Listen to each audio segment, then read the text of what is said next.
Good morning, ladies and gentlemen.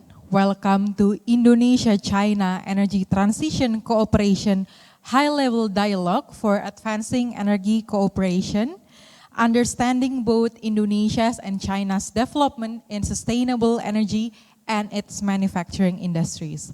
I would like to also greet the participants on Zoom, participants and speakers on Zoom. And for those of you who are participating from Zoom, you can turn on the interpretation mode by clicking on the globe logo on the right side of your screen, and the interpretation will be available from Indonesia to English and Indonesia to Mandarin and vice versa. Before we start the event today, for the honorable speakers, distinguished participants, please raise for our national anthem, Indonesia Raya.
Please be seated. Thank you.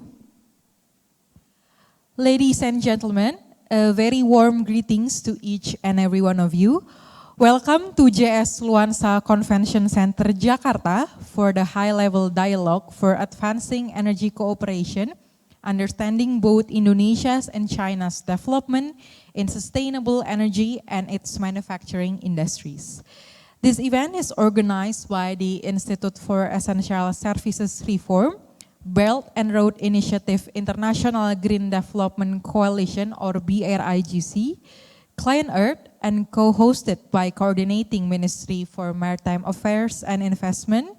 And on behalf of the organizing committee, we extend our appreciation for your presence today.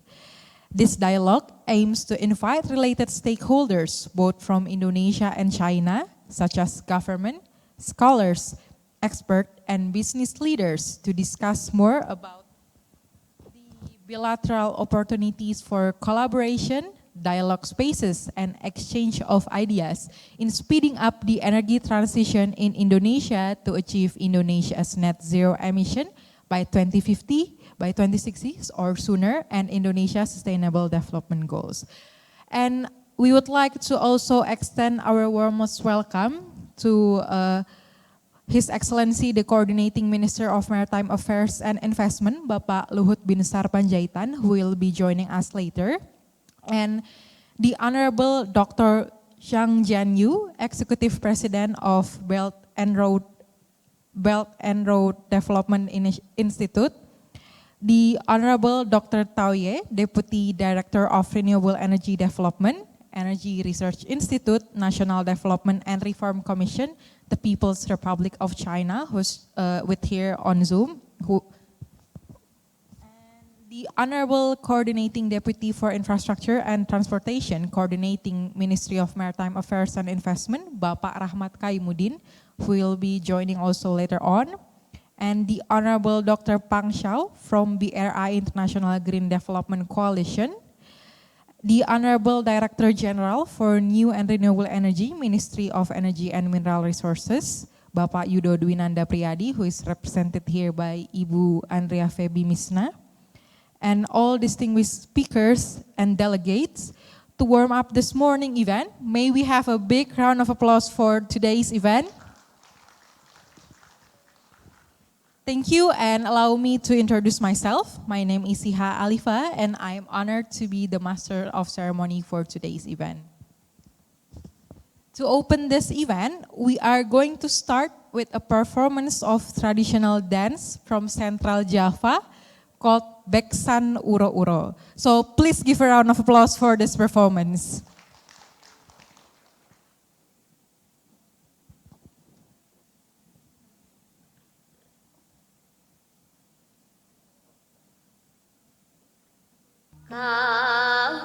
Kawileteng gendhe gangsa menyang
Okay, a very magnificent performance from Central Java.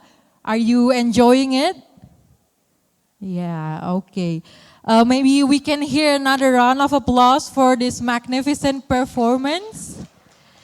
And now, honorable speakers and distinguished participants, without further ado, the first program of the event, the opening remarks from the Executive Director of Institute for Essential Services Reform, Bapak Fabi Tumiwa. Please give a big round of applause to Bapak Fabi Tumiwa.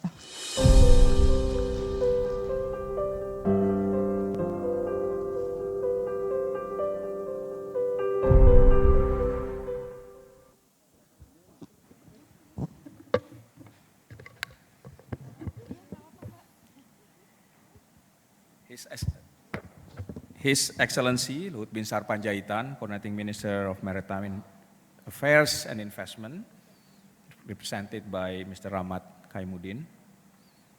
Excellency Yudo Dwi Nanda Priyadi, Director General New Renewable Energy and Energy Conservation, Ministry of Energy and Mineral Resources, and here represented by Ibu Andrea Febi Mishna.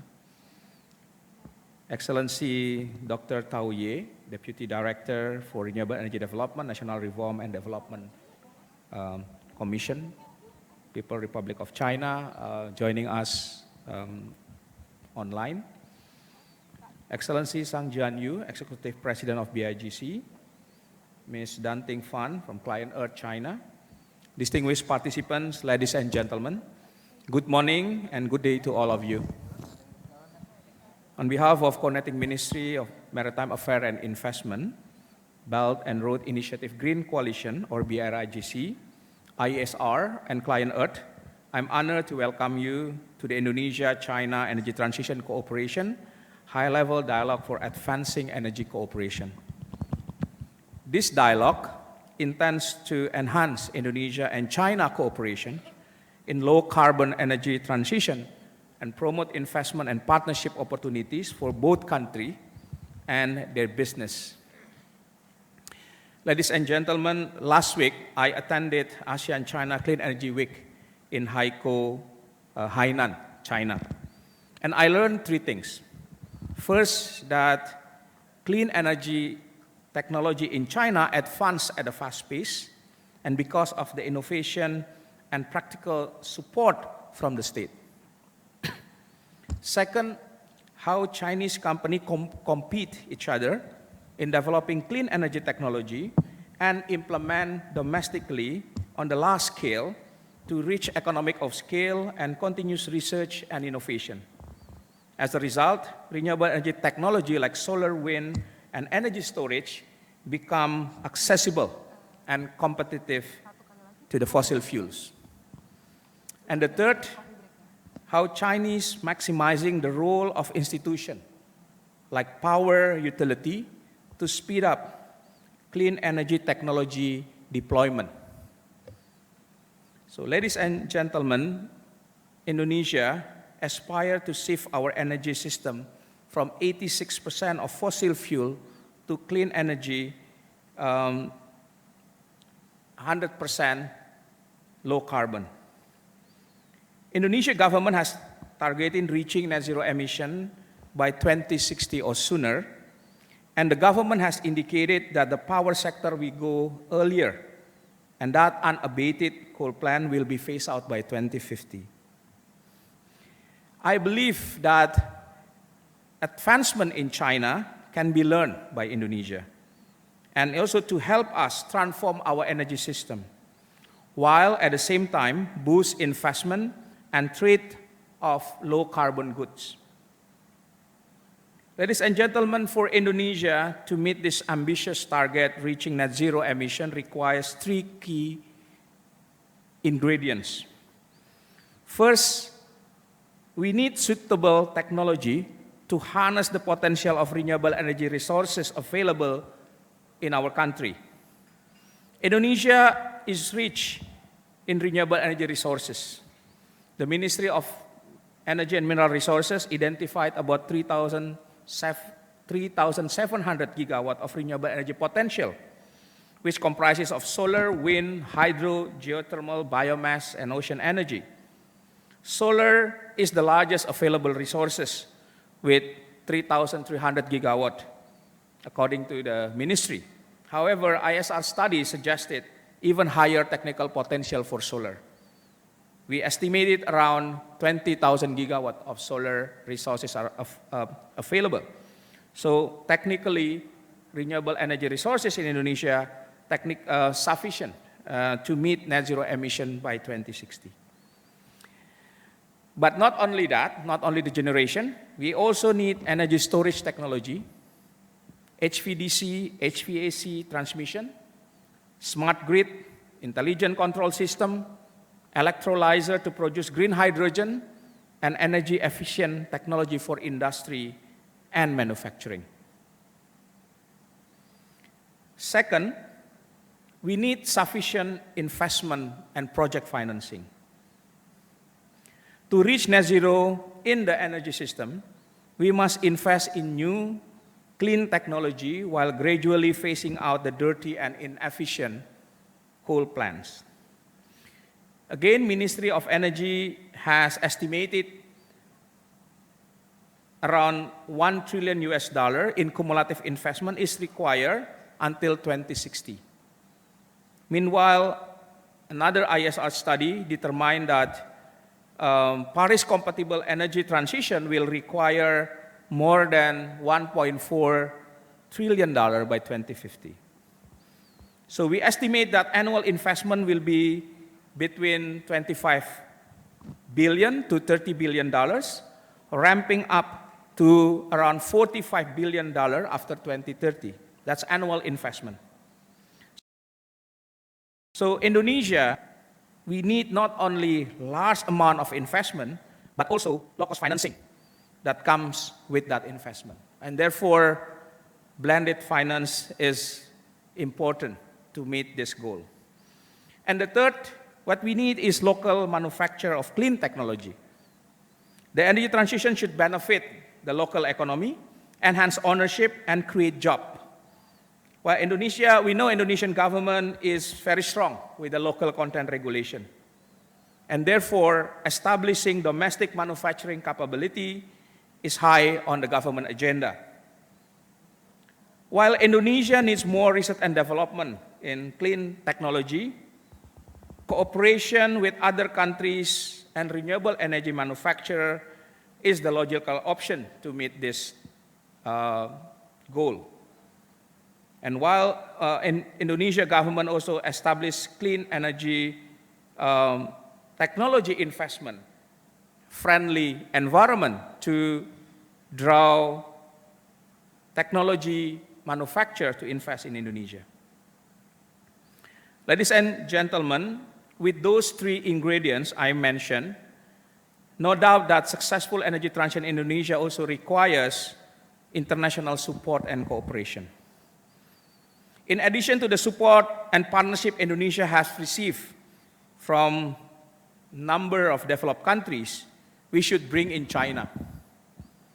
China, as we know today, is a leading in renewable energy installation by capacities. It is also major clean energy technology producers and exporter, and one of the countries that finance infrastructure development massively, including in Indonesia. China is also Indonesia's largest trading partner and investor.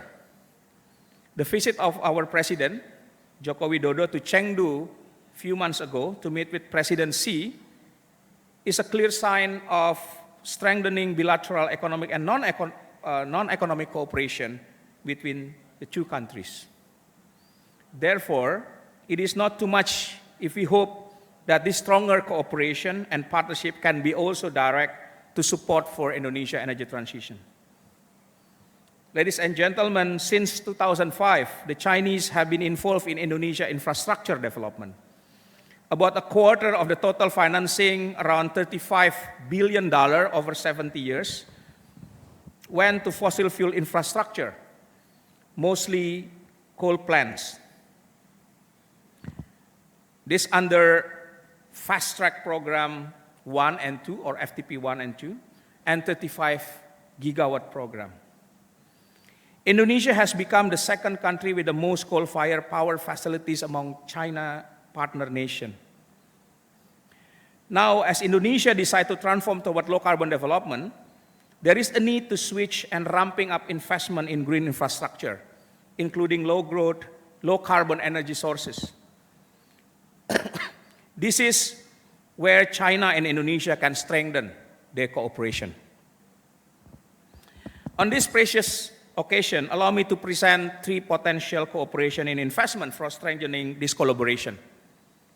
First, Indonesia and China cooperation could be in the investment in low-carbon energy infrastructure, such as solar, wind, biomass, geothermal, and hydro project, to support the achievement of a 34% renewable energy mix by 2030. We need to build about 40 gigawatt of renewable energy to meet this target. And in addition to this, the power generation, we also need energy storage, strengthening the power grid, and other clean energy infrastructures. So roughly, annually, we need to build 4 to 6 gigawatt of renewable energy capacities. Second is the investment in low-carbon clean energy infrastructure to gradually replace captive coal plants in the mineral processing industry in Indonesia. This captive coal has been increasing in the last 3 years as Indonesian government turned the attention to downstreaming policies that to process mineral ore. And as the result, we have seen that a number of fossil fuel coal-fired power plant emerge as a result of that.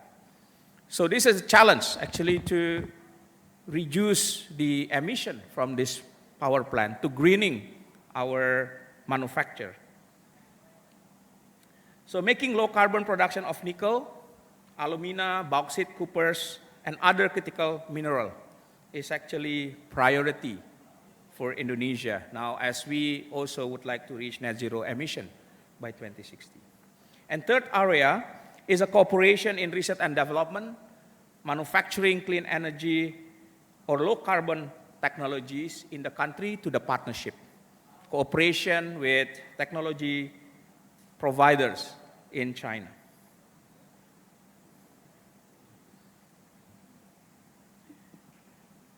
With that, I would like to propose to both government, Indonesia and China, to establish low-carbon energy cooperation to support the implementation of the 3 investment focus areas that I mentioned before.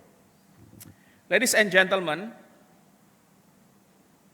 this event today will not occur without support from Pak Luhut Office, the Coordinating Ministry of Maritime Affairs and Investment.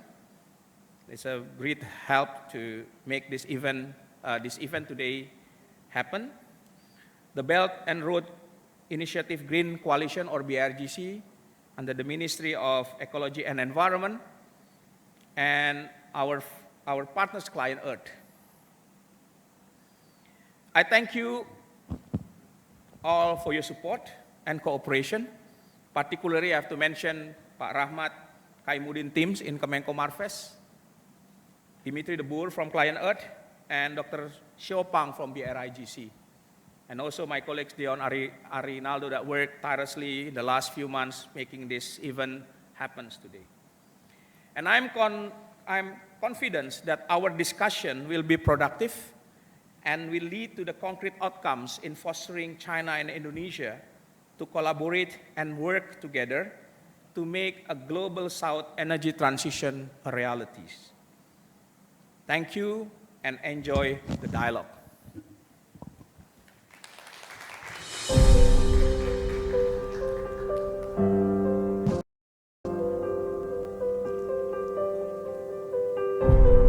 Thank you, Bapak Fabi Tumiwa, for your opening remarks. And now for the second opening remarks, we will hear from Dr. Zhang Jianyu, Executive President of Belt and Road Initiative Green Development Institute.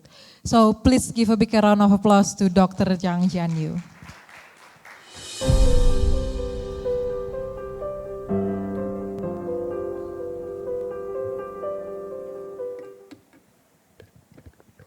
Good morning, Indonesia.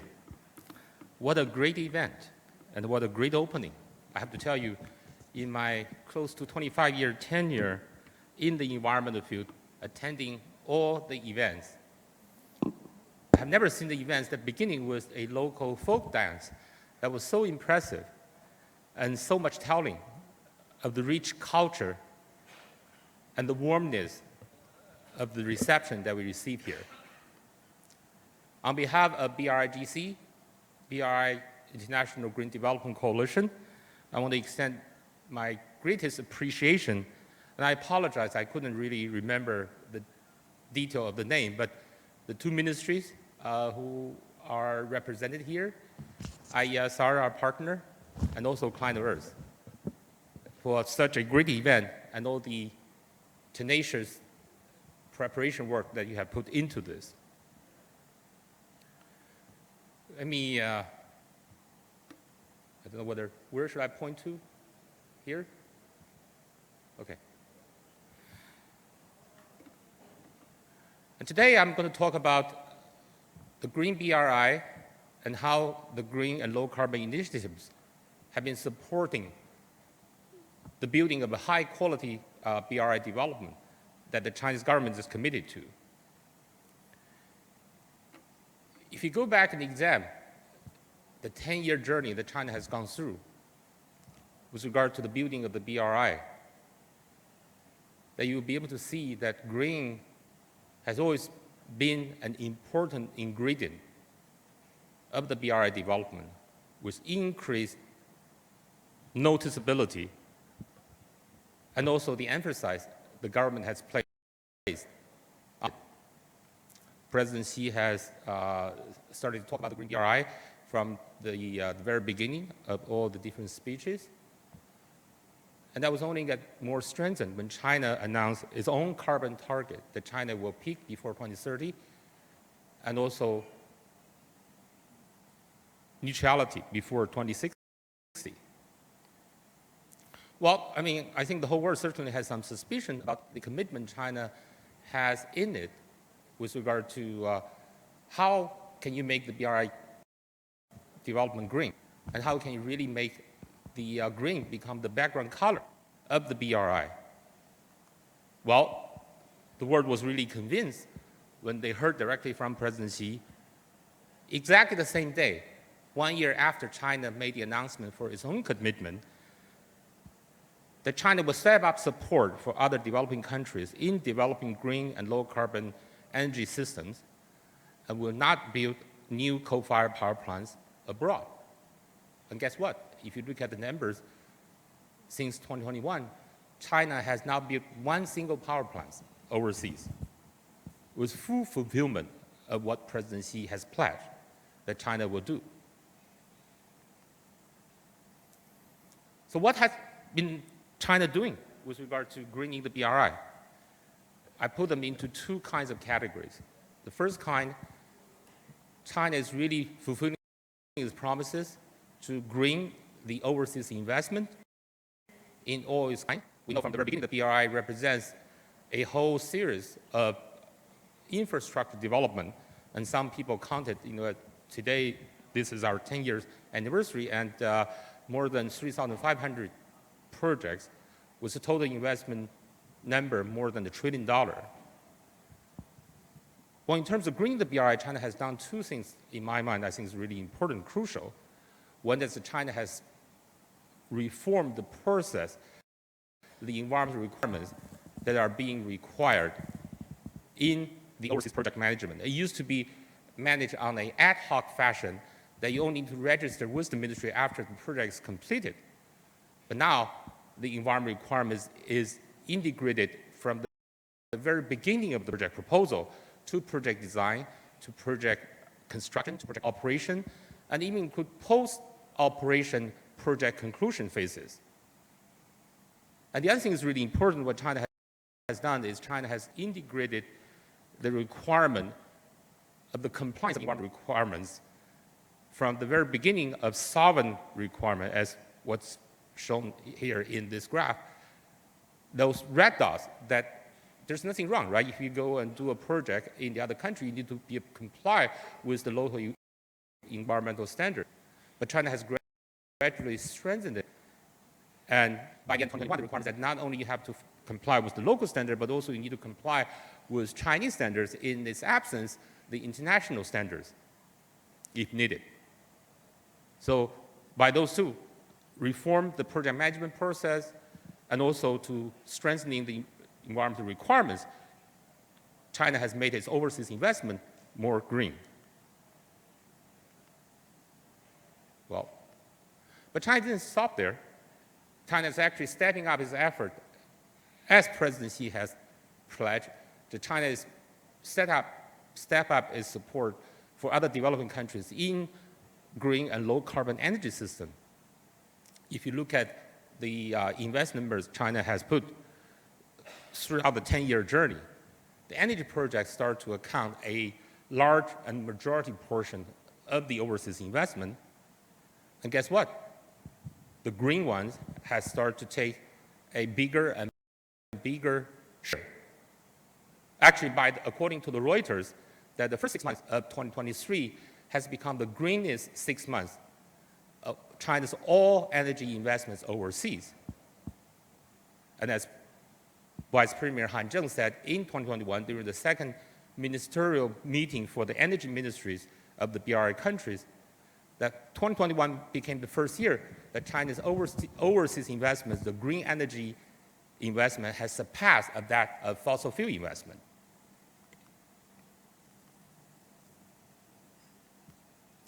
And also, we enter into a new era of China's overseas investment, that you start to see the pickup of the solars and wind in terms of volume. What was even more important is actually the volume itself, the constitution of the volume, that start to attract more of actual investments rather than grants and loans. And also, the majority of them comes from the private sector, which really shows the potential. Even though the overall investment China has in the green energies has not reached that level of the MDBs, but the potential is really huge. And we talk a lot about how really be able to achieve the climate neutrality of this Earth. Actually, in the most recent UN Climate Ambition Summit, the UNSG has started the meeting by such a stern warning to the whole world that humanity has opened the gate to hell. How we really be able to achieve our goal, how we be able really to achieve climate security? Well, this graph tells us that the hope is really there. That if you look at by 2030, solar will become, and is becoming the cheapest form of the energy. And guess what? China has made a huge contribution to that, because China has helped lower the cost of the solar installation by 87%. And actually, in my own recount, when I started this career 20 years ago, compared with what is today, in China, the cost is only less than 1/10 of what it was 20 years ago. But we all know the gap is still there. And this is just a snapshot of what is currently being going on and what is really needed for us to achieve, not talk about 1.5 degree, but about even the 2-degree goals. I went to COP27. I guess some of you were there too. And the number came out from Sharm el-Sheikh is that for the developing countries, China excluded, if we really be able to achieve the 40% reduction we want to achieve by 2030, $2 trillion are needed. And $1 trillion probably come from MDBs and sovereign funds, but the other $1 trillion really need to come from the private sector, really be able to enable the developing countries to achieve the target that this whole world needs. Well, Dr. Fabi just talked about how important the investment has become. And if you go to all the international countries, all you hear these days is how to be able to really beef up our green investment, so that we really be able to achieve the goals with the cheap, reliable products that China has made a huge contribution, with the reform of the pricing system, the grid system to enable the accessibility of the electricity. But more importantly, what we really need is the money. Where does the money come from? Well, if you look at the Western model based on what IMF has said in its annual economic outlook, IMF has called for, quote-unquote, the failure of the blended finance that Dr. Fabi talked about that's really needed.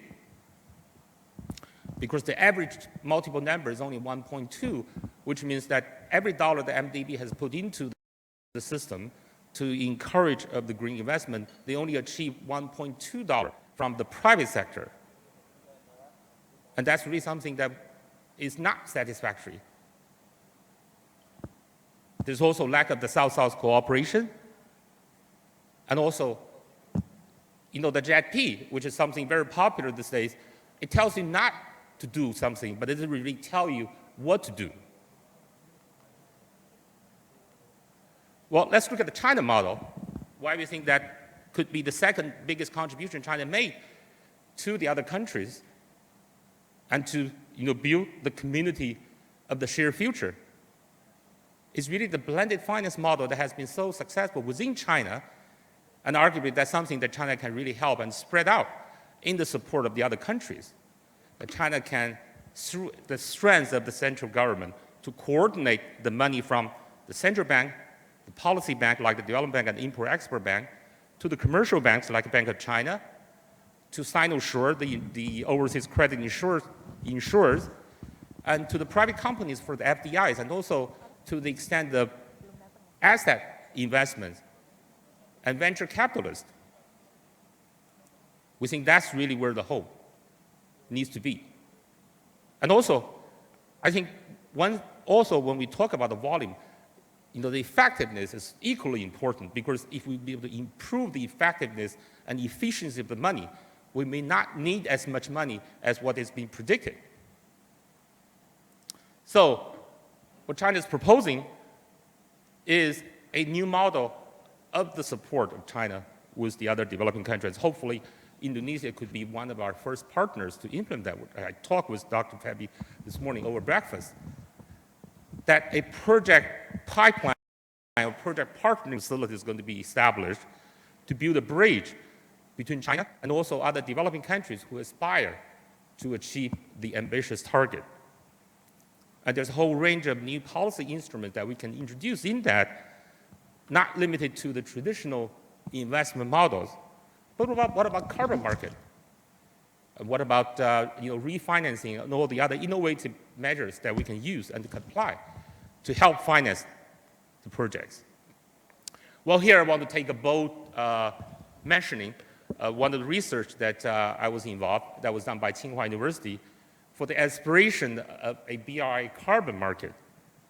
I remember in the old times when I started this career, what a big difference they perceived from the CDM, of the clean development mechanisms, of the selling of the CRs, had made a huge difference in terms of project finance and capture of the additionality of those projects, particularly for wind and solar. And I think the same story could happen in other countries as well. China has built the largest carbon market in the world with the volume larger than combined of EU ETS and AB 32. And why can't China help and work with the other countries who also aspire to establish your own carbon market in the context of the CBAM, if we have to mention the carbon border adjustment mechanisms?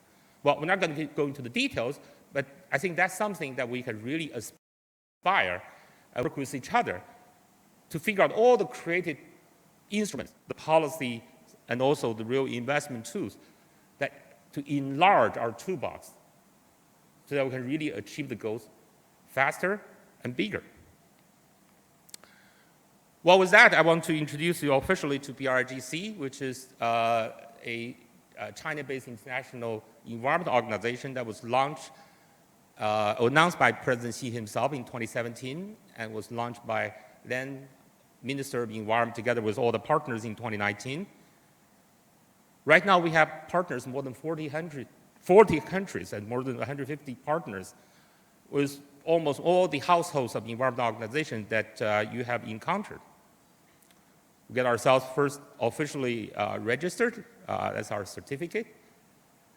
And we really want to contribute into the future of our common and shared prosperity. So with that, thank you very much again for the invitation. It's really an honor for me to share with some of the views, and I really look forward to the rich discussion and cooperation in the future. Thank you very much.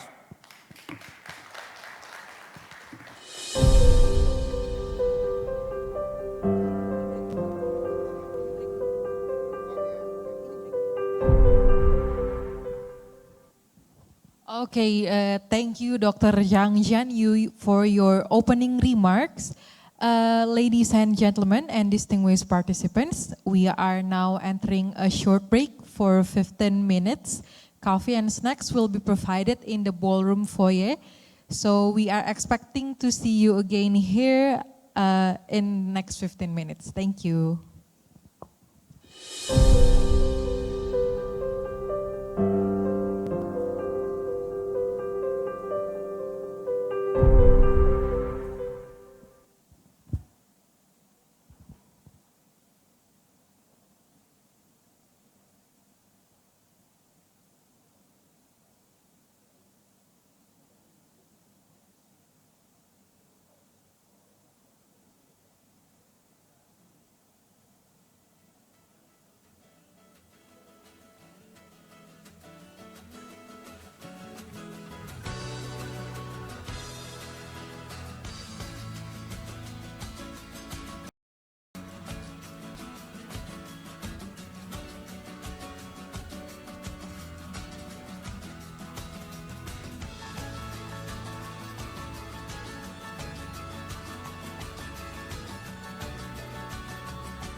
Excellencies, distinguished speakers and participants, welcome again to Indonesia-China Energy Transition Cooperation, high-level dialogue for advancing energy cooperation.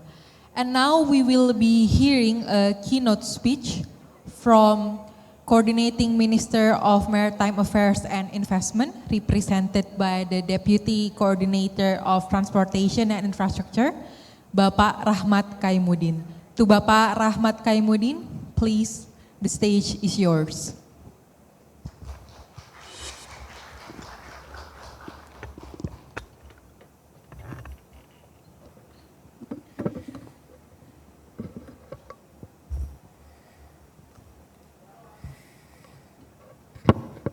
Distinguished guests, very good morning for everyone.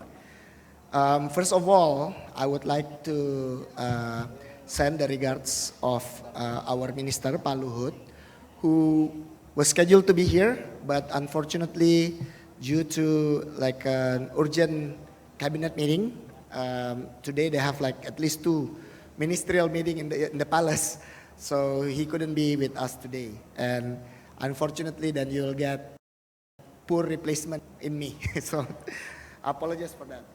So allow me to quickly speak about a few things that typically our minister spoke about, and this probably will be informative to show roughly our priority for energy transition. Next slide, please.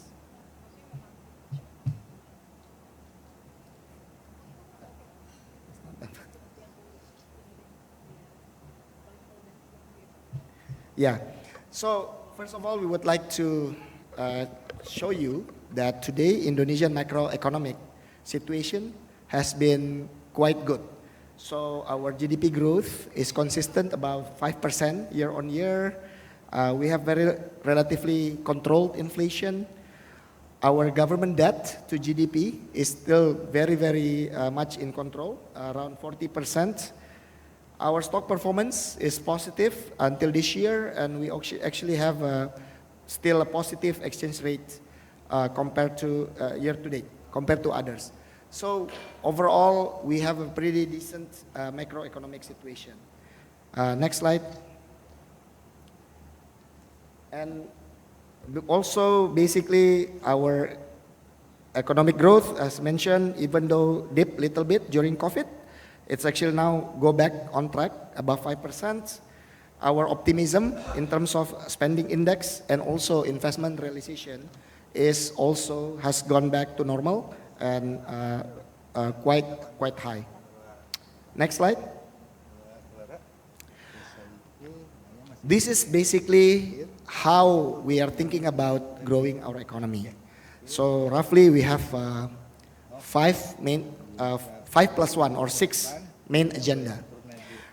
First of all, what we want to do is to industrialize. So Indonesia know that if we want to continue growing, we have to industrialize our economy. Today we are still mostly about resource base.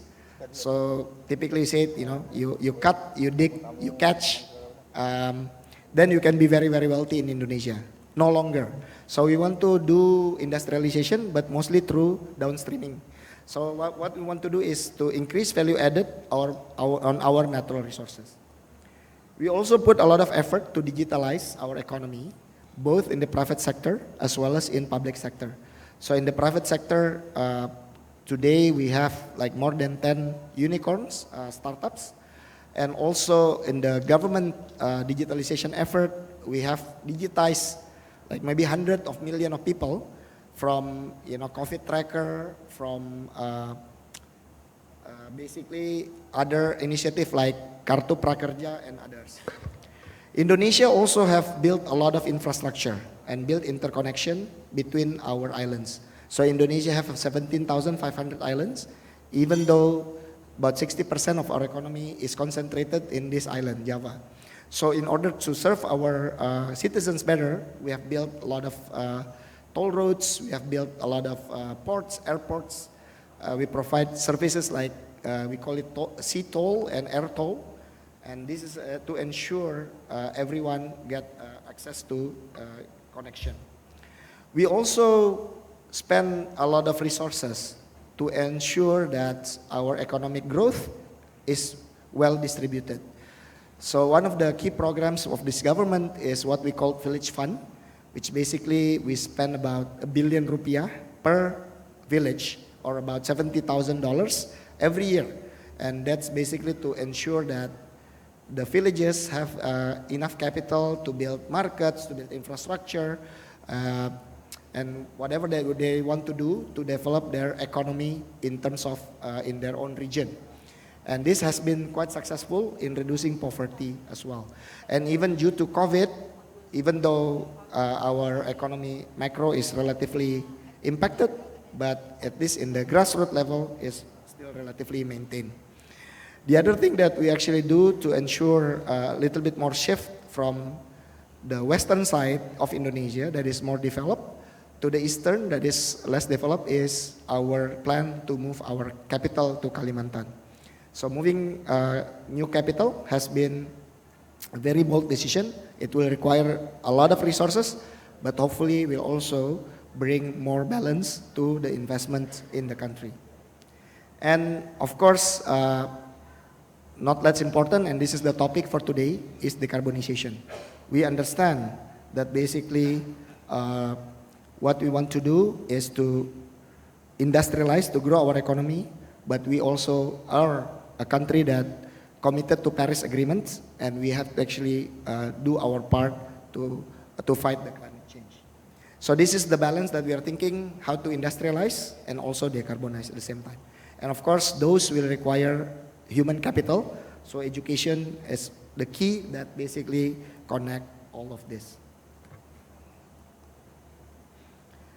So in terms of ambition, Indonesia is committed to achieve net zero, and we also have started a lot of energy transition initiatives.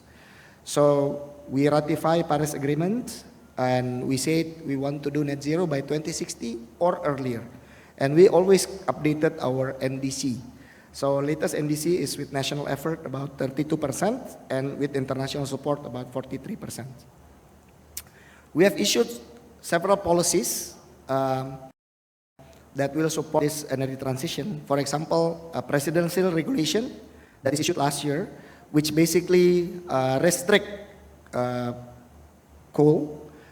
So we said that for PLN, we only will do the coal that is already in the pipeline because it has been contracted.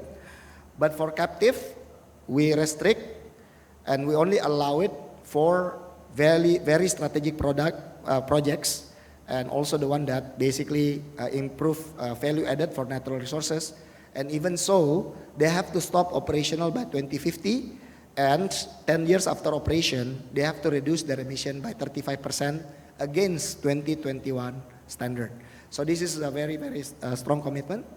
We are also pushing electrification of transportation. We have issued incentive program for EV, and we also, I think by the end of the year, we have updated that presidential regulation, and we basically added more fiscal incentive to allow manufacturing of EV domestically.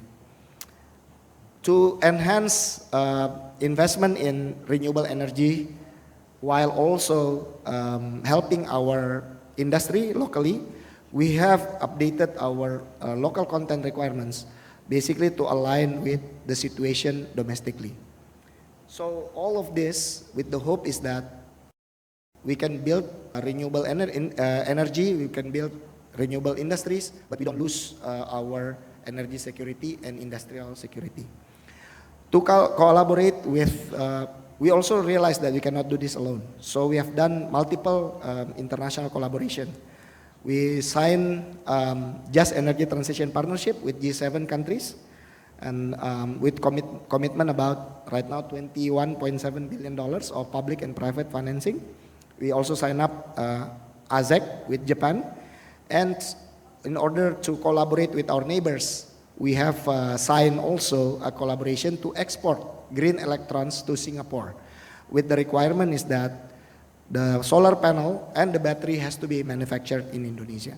This is about quite significant, yeah, 2 gigawatt AC, which is translate to about 11 gigawatt peak of solar farm and 21 gigawatt hours of battery until 2035. So this is has been quite significant. Next slide, please. Quickly, this is just again we are committed to reduce emission, but we also need to make sure that we continue growing, and this will require us to balance between. We have to look at everything from electricity sector as well as an energy sector. Next slide. When we see the electrification or energy transition trend, we realize that all this low carbon electricity generation, growth or electrification of transport, bioenergy and whatnot, will require certain technology like solar PV, like energy storage, like wind and turbine, batteries and whatever. All of this will require critical minerals, and we actually have quite significant amount of that. We have nickel, we have bauxite, copper, iron, quartz, and as well as the biofuel feedstock like palm and algae. And our only requirement is that Indonesia wants to share this to the world to help decarbonize the world, but we want the value added in Indonesia. We no longer want to export raw materials or raw ore, because that is not only inefficient, but this is our chance also to industrialize. Next slide. We have started with several commodities. Most importantly here is nickel. So our nickel export has shown, basically starting from 2010, we only have about $3 billion of export through ferronickel and iron and steel. But last year, it's actually grow about 11 times to $34.3 billion. And no longer that we only export iron and steel or lower value add, but we started also exporting battery materials like MHP. And the hope is that we'll continue growing across value chain. Next. This is our emission profile. So basically our emission profile, if you basically split into four, about 40+% is coming from electricity, but 23% come from transport, 23% come from industry, and the rest from household, buildings, and others. And this strategy to decarbonize is basically relatively quite common, but the target is first, we want to decarbonize our grid, we want to electrify our transportation, we need to make sure that the industries or for hard to abate will get other alternative of fuel, be it biofuel, from blue fuel or hydrogen or whatever, but we need to develop that. And we also continue to protect and rejuvenate nature for the natural carbon sink. And of course, we also want to make sure that we develop the carbon capture and storage solution. So we think, we know that after all our discussion, there is no silver bullet in this solution. We have to be open-minded to all possible technologies, all possible pathway. Next. From the power sector, basically a few things that need to happen. First, we need to think about how we can reduce our exposure to coal-fired power plants. And unfortunately today, we have very young fleet. We have about 12 years average on the coal fleet. So that's why we say, like, look, if we can get financing, cheap financing or grants, we can probably reduce our exposure through early retirement or managed phase outs.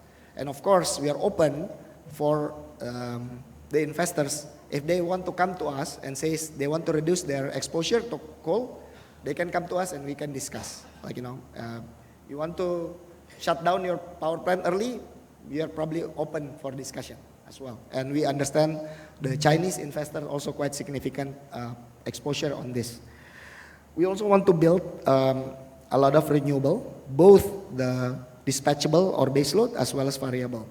So we are thinking we need to build a lot more hydro, a lot more geothermal, a lot more solar.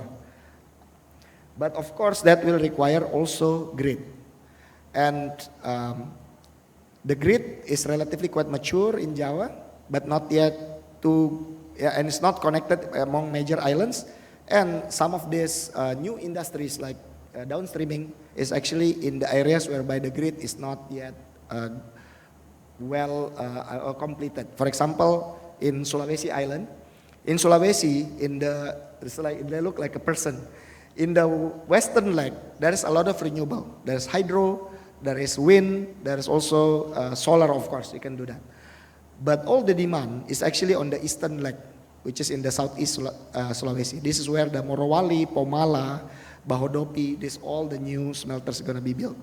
So if we want to reduce emission from industry, we need to create grid that connect the western leg to the eastern leg so that we can mix this power and reduce the emission.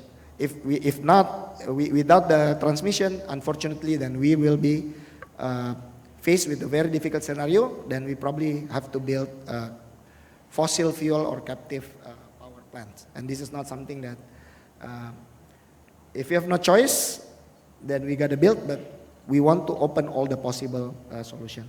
Of course, once you build more renewables, you need to build more storage capacity, more industries, so that's why we are building battery business as well as the solar PV business.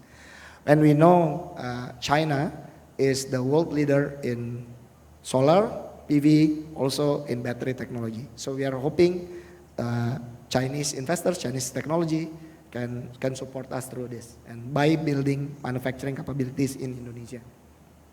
Next slide. Electrification of transport. Indonesia is the largest automotive market in Southeast Asia.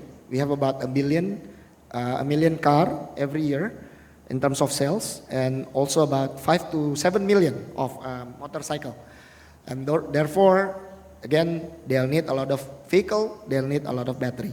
And this is also a big opportunity for new investors, especially from China, because we also know China now is the largest market for EV and also the largest producers.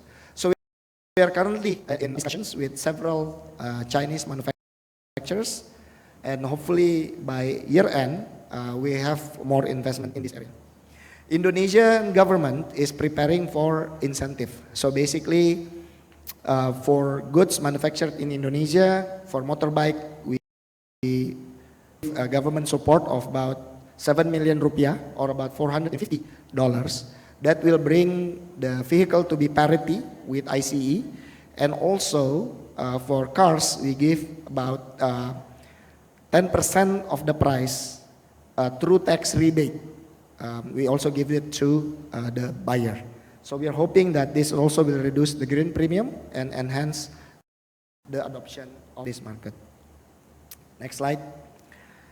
In terms of alternative fuel, currently Indonesia is the largest producer for palm oil, which is the most efficient plants that can generate oil. And of course, if you generate hydrocarbon from palm, basically then you have absorbed a lot of carbon dioxide from the atmosphere. So what we believe that right now we produce about 50 million tons of CPO.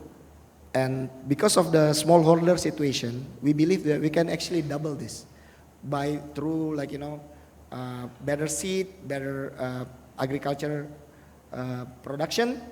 This is because our average production per hectare is still relatively low. So we have a lot of homework here, but if we can solve it, we can increase the production quite significantly. Indonesia also have a very significant amount of sea, which we can do for algae and everything. And today we also develop municipal waste through creating refuse-derived fuel. Then this also can solve waste issue as well as energy issue. Next slide. Indonesia actually have a lot of nature-based solution, carbon sink. We have rehabilitated about 3 million degraded lands. We have also rehabilitate about 600,000 of mangrove, and peatland also quite significant. So all these things can be a very good nature-based solution, and as long as that if people want to invest in carbon credit through nature-based solution, we actually have a lot of asset. And even today, in this morning, the president has just inaugurated our carbon exchange at 9 o'clock today. Next. We also have a lot of potential to be CCUS, basically through saline aquifer as well as depleted reservoir from oil and gas exploration. So estimated about up to 400 gigaton of CO2 can be stored in Indonesia. And this is something that we can share also to our neighboring countries. Next slide. We understand that China has been a key partner for Indonesian development today. From 2014, Chinese investment has been about $30 billion, 15,000 projects, and mostly on the metal and electronic industries and electricity and utility. And this is something that we want to encourage as well. Help us build power plants, help us build supply chain of renewable energy and battery, as well as transportation. And I think there's a lot of market in Indonesia, a lot of opportunities. And so, next. Basically, Indonesia is open for business, and we welcome China as one of our big partner, big brother in this. And also, I think both countries are committed for energy transition. We want to collaborate. So maybe that is what I can mention today, and I think we look forward to continuing discussion moving forward. Thank you.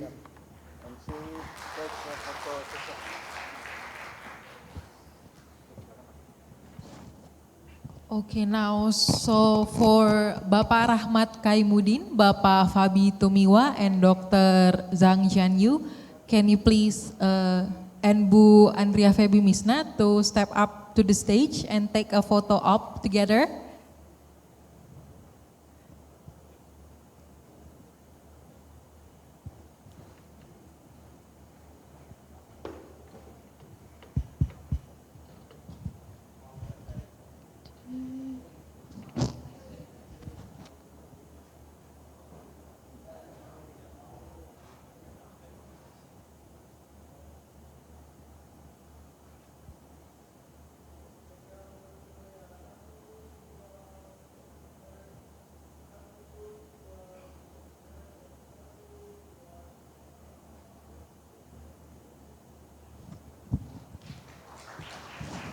Okay, thank you. Can we have another round of applause for this event? Okay, now Excellencies, distinguished speaker, ladies and gentlemen, we are continuing towards the second session of today's event, which is the roundtable dialogue session. And the session will be moderated by business journalist, Ms. Clara Antawijaya. So for Ms. Clara, so maybe can we set up the stage for the round table?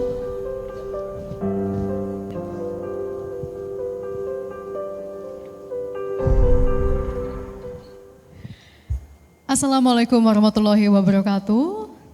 Shalom, Om Swastiastu, Namo Buddhaya, Salam Kebajikan. Distinguished guests, esteemed panelists, ladies and gentlemen, welcome to the high-level discussions of Indonesia-China Energy Transitions Cooperations 2023. Can we give a round of applause for warming up this discussion? Thank you very much. I'm Clara Antawijaya. It's an honor for me to be the moderator of today's discussion. Ladies and gentlemen, we really recognize that the significance of international cooperations in the global energy sector. And of course, having almost 70 years relationship the partnership between Indonesia and China in energy sector, of course, represents a beacon of hope and, of course, the example of the cooperations in meeting the pressing demand of the sustainable future. So, ladies and gentlemen, in our second session, we are going to discuss more about aligning the vision of Indonesia NZE, or Net Zero Emission Pathway, and of course China Green Belt and Road Initiative, or we can call it as BRI. And we will discuss more about Indonesia's financing and technology needs for the reaching NZE in 2060, and hopefully we can get it sooner. And with the China initiative in greening the BRI, we will examine more about the progress and also the target. So, ladies and gentlemen, before we get into the discussion, allow me to invite to the stage our first panelist. Here it is, Director of New Renewable Energy, Director General of our New Renewable Energy and Energy Conservation.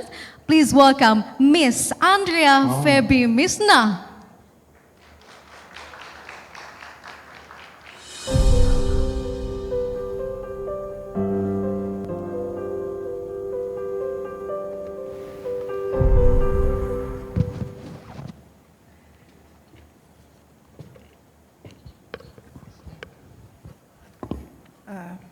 Assalamualaikum warahmatullahi wabarakatuh. Selamat pagi, salam sejahtera buat kita semua. Honorable Bapak Rahmat Kaimuddin, Honorable Dr. Zhang Jianyu, Honorable Pak Fabi Tumewa, Honorable speakers, distinguished participants, ladies and gentlemen. First of all, I would like to convey the apology from our DG, Bapak Yudo Dwinanda Priyadi. Due to another agenda, my DG cannot join in with us today. And he conveyed his warm regard to all of you and hope this event can bring a mutual cooperation for both countries. To begin, please allow me to convey my highest appreciation to Coordinating Minister for Maritime Affairs and Investment Republic of Indonesia, and also for the IESR, for BRI GDC and Clean Earth for initiating and inviting us to this event. It is indeed a great honor for me to be here, and sincerely hope that we can have an enlightening discussion on energy transition cooperation. Next slide.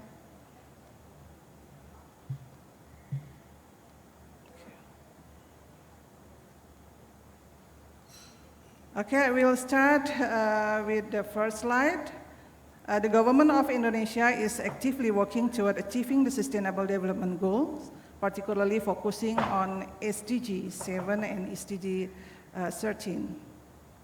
The efforts are aimed at attaining clean and affordable energy while also contributing to climate change mitigation and disaster preparedness.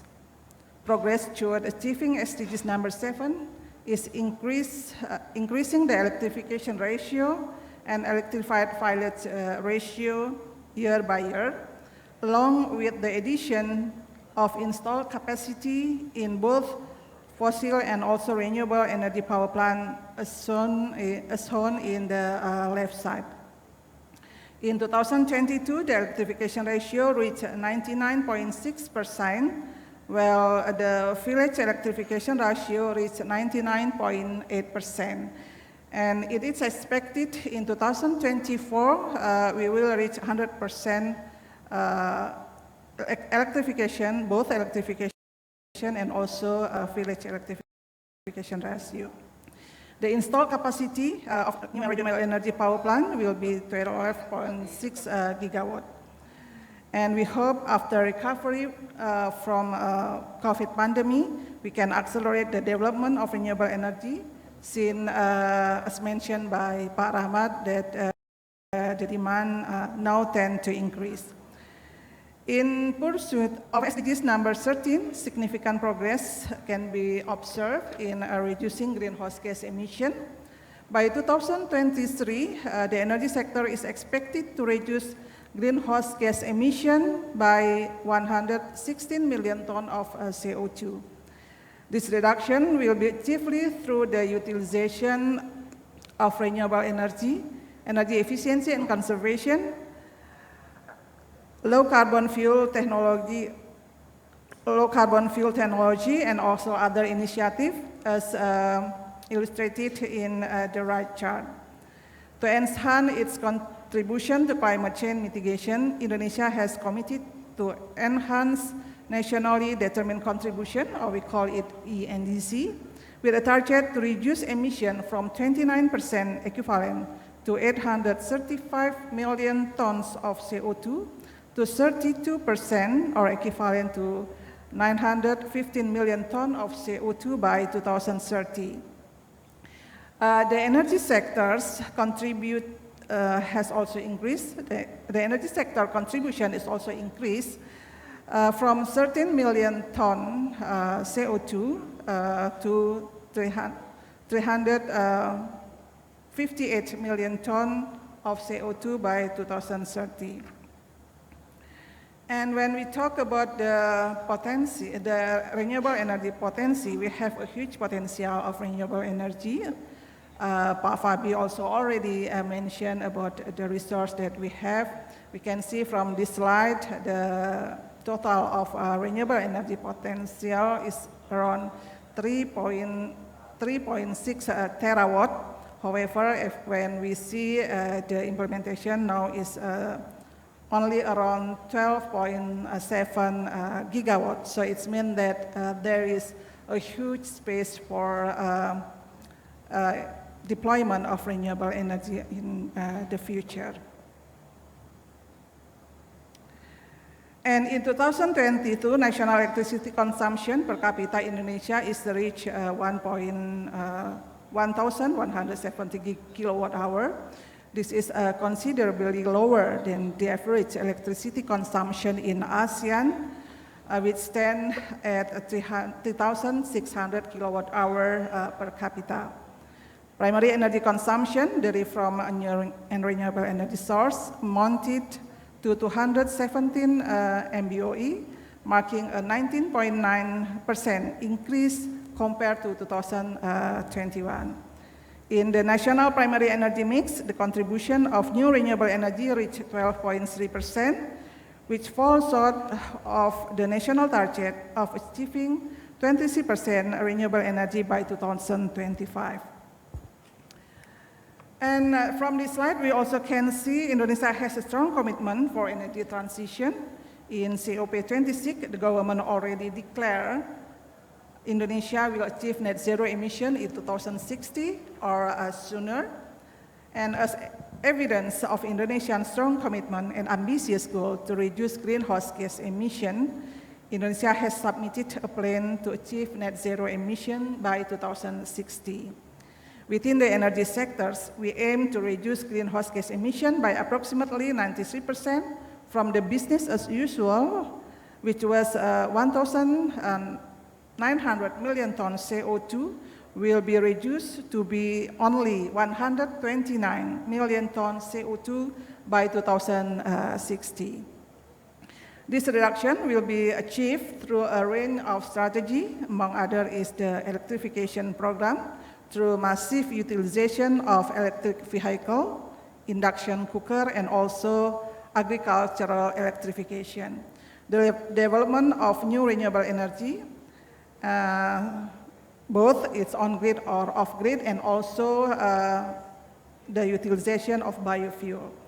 And the other strategy is moratorium of coal-fired power plant and early retirement of existing coal-fired power plant.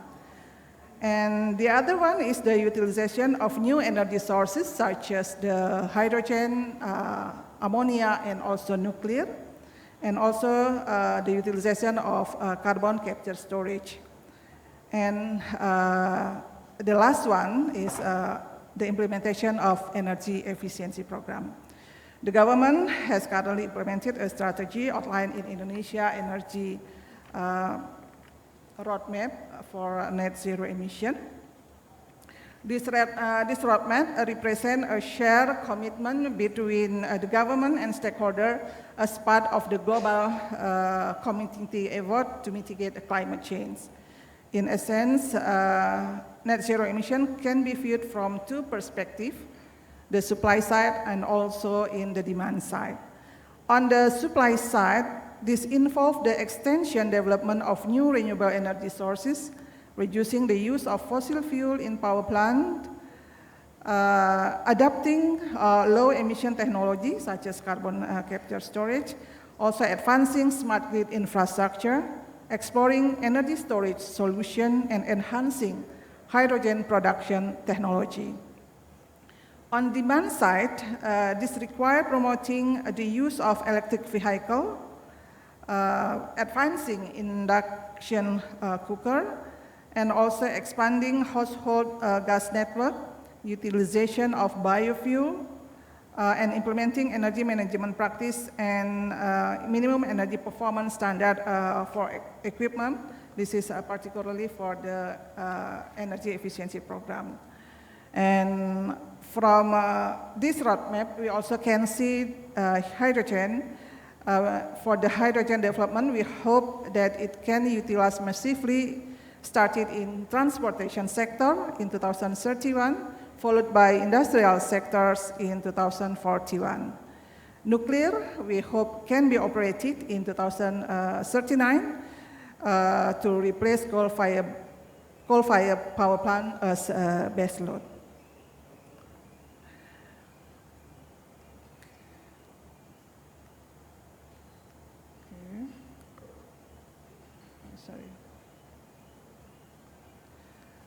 This is the slide regarding the roadmap of net zero emission in power sectors.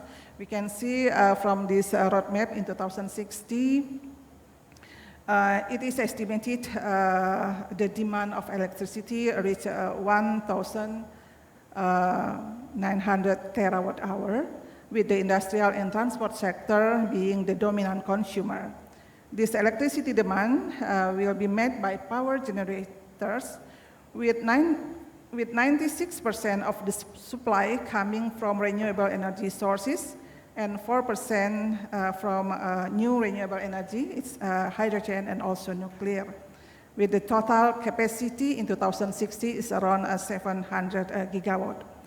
And among the renewable energy source, variable renewable energy or VRE account for 77% of the total renewable energy capacity, complemented by energy storage technology like hydroelectric pump storage and also battery energy storage system. In addition to these development plans are in place to establish supergrid and also smart grid to enhance inter-island connectivity. This will help mitigate the challenges posed by intermittency, address disparity between local renewable energy sources and areas with high energy demand, and also create opportunity for electricity export to ASEAN countries. The estimated investment required for renewable energy electricity generation and transmission until 2060 is around $1 trillion US dollar, which is equivalent to an annual investment is around 28 billion US dollar per year. And also to facilitate the energy transition, Indonesia boasts abundant mineral resources that can be utilized. The battery industry and for manufacturing component for new renewable energy technology.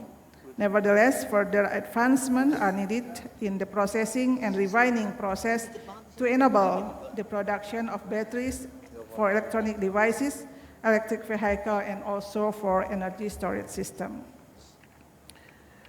And now we move to some cooperation opportunity in renewable energy implementation. Pak Rahmat Kaimudin already mentioned also about this opportunity.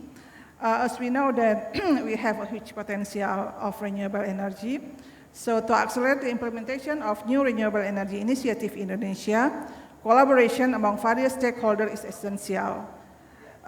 Numerous opportunity for cooperation in advancing renewable energy, among other are such as for hydropower. Indonesia has enormous hydropower potential, estimated around 95 gigawatt. However, if we see currently the implementation only around 7 gigawatt. So it can bring significant prospect for further development. And the second one is a floating PV. The substantial potential for floating photovoltaic technology stand at 26 gigawatt. This floating PV development primarily utilize dam and lakes. And the other one is offshore wind. Indonesia also holds promising potential for offshore wind energy. The offshore wind capacity that can be harnessed reach 7 gigawatt, particularly in Papua, as indicated by the pre-feasibility study conducted by ITB. And the other opportunity is hydrogen. As we know that hydrogen is a game changer for future decarbonization. In the net zero emission roadmap for the energy sector, hydrogen is projected to hold a 5 to 10% share in the transportation sectors. Given the substantial renewable energy potential, there is a significant opportunity of Indonesia to produce hydrogen using renewable energy sources. And the last one is the dieselization. As we know, Indonesia is an archipelago country. The dieselization program presents additional opportunity for collaboration across various sectors. There are around 5,000 diesel power plants at around 2,000 locations that will be converted to new and renewable energy, comprising solar PV, battery energy storage, and also hybrid with diesel. And also for gasification plant and integration into isolated grid interconnection when the diesel power plant is near to the grid connection. And now we move to the implication of energy transition across the machinery value chain. We know that the energy transition poses substantial cost and technology challenge. Much existing machinery rely on mechanical drive powered by carbon-emitting diesel or gasoline. Manufacturers have two primary pathways to consider. The first one is continue to use mechanical drive, but with lower carbon fuel, such as hydrogen, or switch to electric drive powered by batteries or fuel cell. Because this pathway represents the end point of a continuum, companies might also choose a pathway that lies between or that varies by equipment type or use case. The implications of this choice are substantial. The mechanical drive pathway is less disruptive to manufacturers and their supply chain because the manufacturing process will continue to be based on combustion engine, hydraulic system, and also well understood repair and maintenance requirement. The shift to electric drive, on the other hand, will be much more disruptive. In this pathway, battery or fuel cell can replace the engine, e-motors or e-drive, and e-actuator replace hydraulic component in many applications. And aftermarket service shift from maintaining mechanical part to optimizing electrical drive and power sources. Transition will give implication across the value chain. Among other, customers are demanding cleaner machine as well as more sustainable repair and maintenance service for their OEM and dealers. Although they will need to meet emission target, report to regulator, and otherwise ensure compliance, their fundamental industrial operation will remain largely unchanged. Due to the absence of OEM solution, some dealers are retrofitting equipment and expanding their business area to maintenance and operation, covering a need not yet served by OEM. Moreover, the transition also will create new business opportunity for dealers. They could potentially enter the market for charging and refueling infrastructure, given their proximity to the customer and their expertise with the machine, equipment, and application in the field.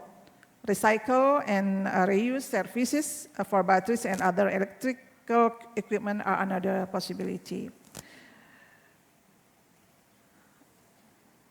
Next, please. So, I think it's similar. Next, please. Okay, there are several business practices that enable competitiveness and a circular economy. For example, green energy technology by utilizing ground-mounted floating solar as well as solar rooftop in mine reclamation, industrial park, or business district. Another option in applying innovation on water and material recovery, such as waste heat recovery and steam generation, reuse of sludge to produce energy, biomaterial, recovery of biogas, industrial symbiosis, and also CO2 recovery and reuse for industrial process. So it's a kind of innovative technology and digitalization that play a role to enable resource efficiency, circularity, and also competitiveness. Next, please.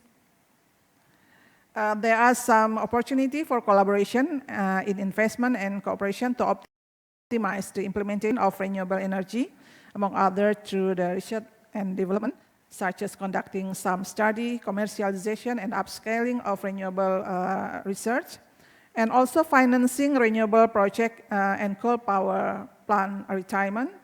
And another one is renewable energy deployment, grid expansion and modernization and energy efficiency application.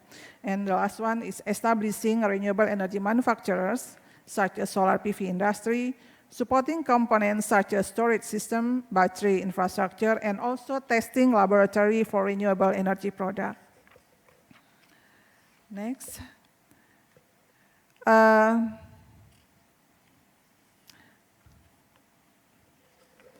So this one is, next please. We can see the PV industry. Currently, in the progress of solar industry in Indonesia, that we already have solar PV module industry, but it lacks upstream supporting industry like silicon purification, polycrystalline silicon production, crystal silicon, ingot manufacturing, and also silicon wafer manufacturing. So we open for the upstream industry. And next.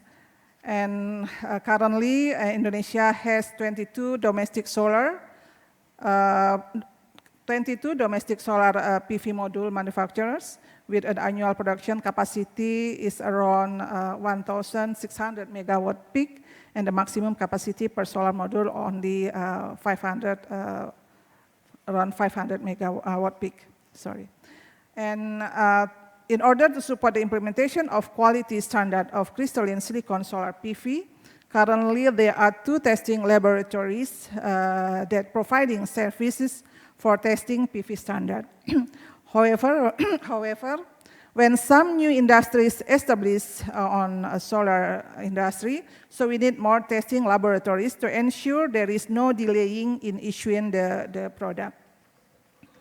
And another opportunity is developing battery industry to support the electric vehicle ecosystem as well as variable renewable energy. Next, please. Indonesia has a huge potential of nickel, manganese, bauxite, and copper, which can be used as battery raw material. However, currently there is only aluminum smelting and copper refining in Indonesia. Other battery manufacturing processes are not yet available, such as cell component production, battery cell production, battery pack assembly, and also EV electronic manufacture and battery recycling. This area are investment opportunity in renewable energy sector beside the solar module industry. To conclude, we also would like to say that Indonesia is firmly committed to embarking on a transition towards sustainable energy to foster a future economy that is both resilient and also sustainable. I hope this forum can serve as a significant step toward fostering cooperation and partnership between Indonesia and China in accelerating the energy transition. Last but not least, next please. I also would like to share with you the upcoming World Hydropower Congress to be held in Bali in 31st October to 2nd November 2023. This is the flagship event for decision makers within and outside the hydropower industry to address how sustainable hydropower can help ensure energy security and reach global net zero emission. I do hope you could spread the news and also can join this event. Thank you very much. Assalamualaikum warahmatullahi wabarakatuh.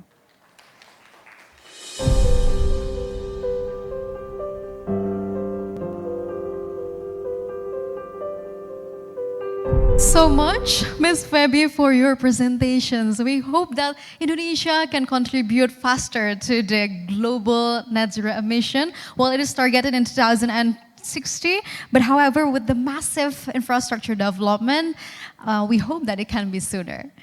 Ladies and gentlemen, now we are moving on into our second panelist. We are going to dig more about China initiative for greening the BRI. We are going to examine it more for the progress and also the target. So ladies and gentlemen, please welcome Deputy Director for Renewable Energy Development, Energy Research Institute, National Development of Reform and Commissions, People's Republic of China, Dr. Tao Yue.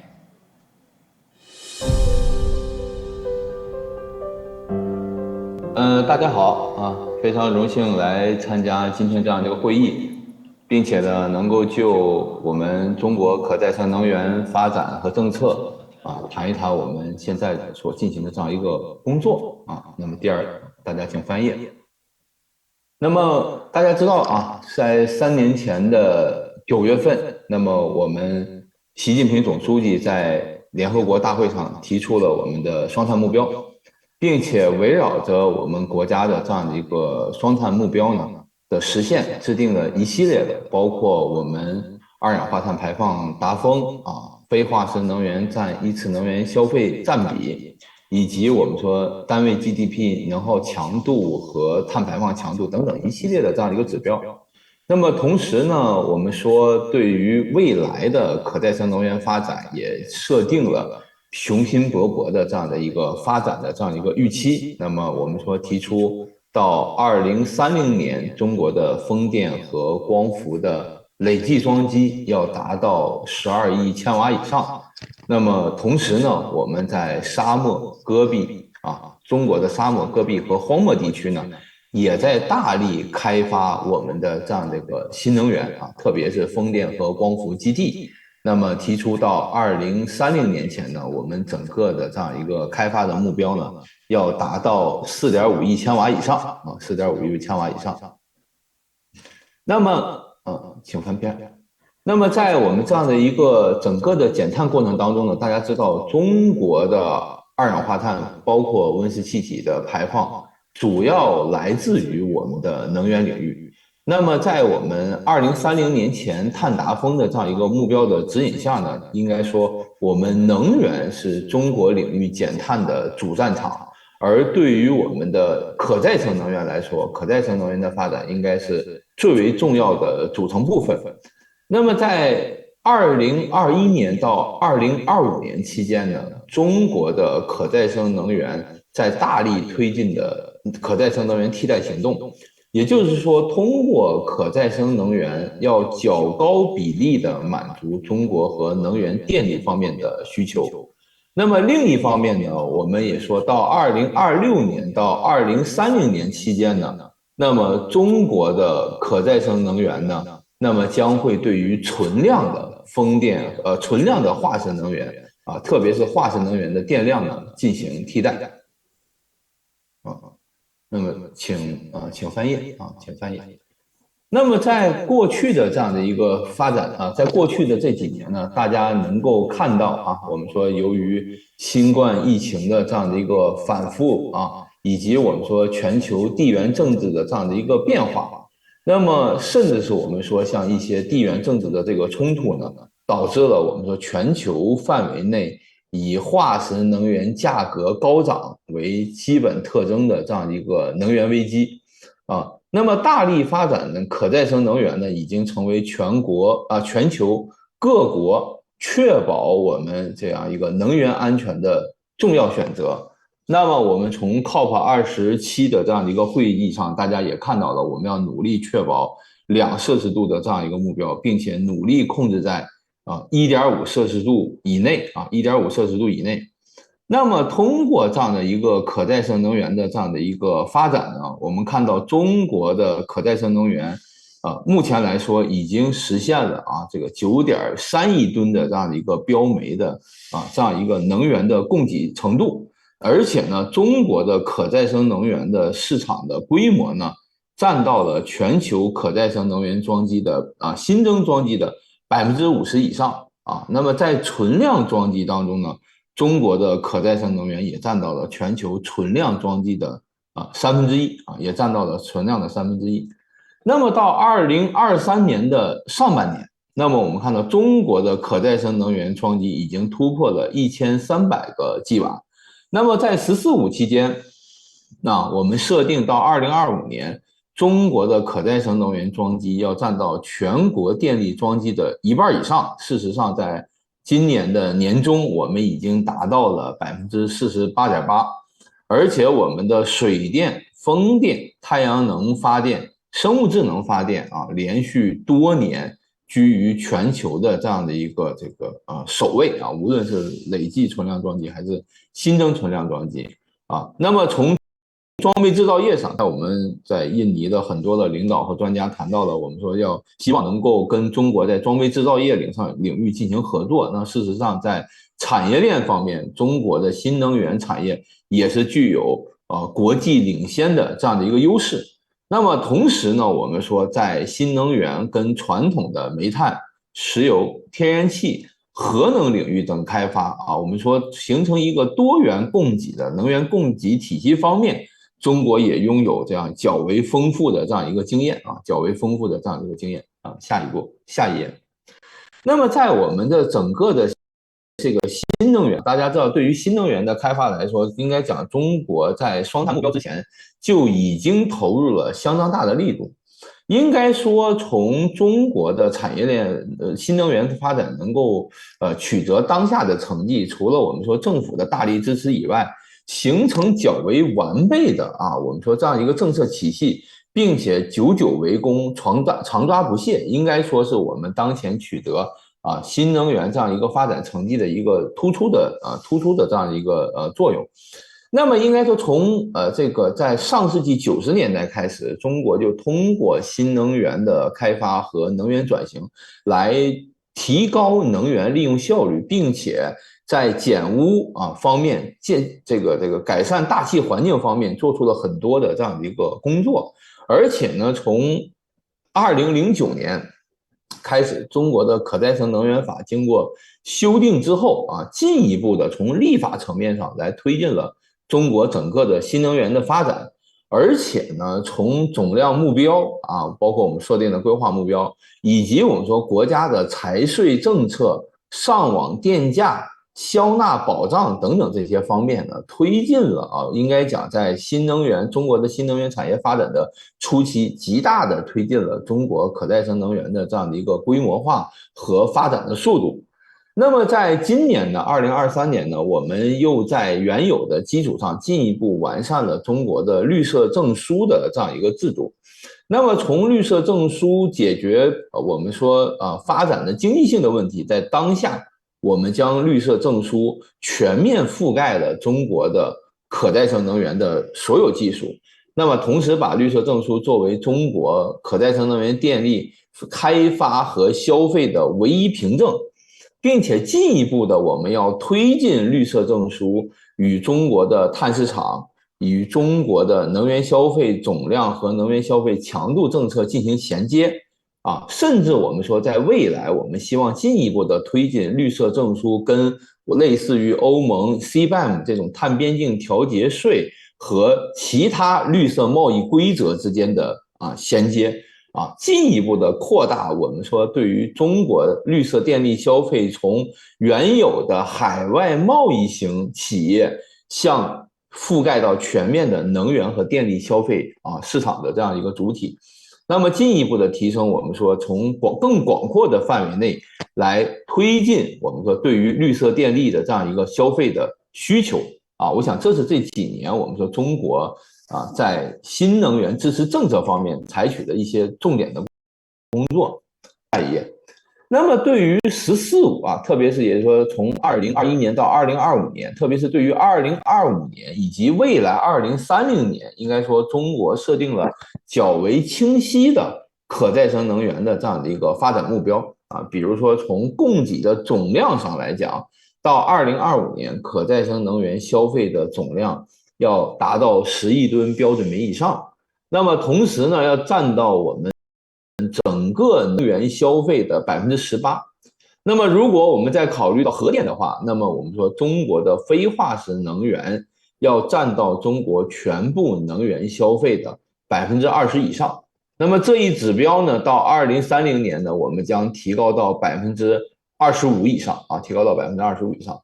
那么对于我们整个可再生能源发展中电量可再生能源电力是我们最重要的这样的一个发展技术。那么到2025年，我们可再生能源的装机要达到15亿千瓦以上。那么刚才我谈到了，在2023年的6月底的话，中国已经实现了13亿有1300个吉瓦的可再生能源装机。事实上，这15亿的目标，我们预期将会超过。